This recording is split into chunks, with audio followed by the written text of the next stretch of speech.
Welcome to my YouTube blog. So guys आप सब कैसे हो? तो आप सब बढ़ जाएंगे। सो गाइस हम आए थे आज खाटू श्याम जी के, जो कि गाइस जयपुर में है ये।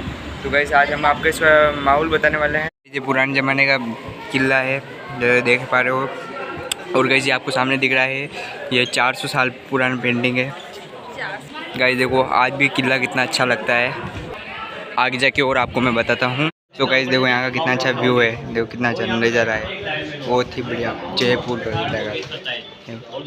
कोले जलाते थे, इसमें बीच में गोबर की प्लेट लगी हुई है, उधर से पानी भरते थे, इसको पूरे को बंद कर देते थे, धुआं इधर से जाती थी।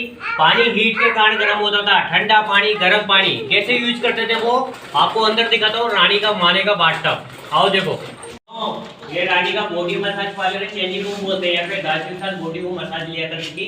ऊपर देखो डायमंड की कटिंग की आकृति को दर्शाई है, क्यों दर्शाई है कि महाराज ऐश्वर्य में ज्यादा विश्वास रखते थे।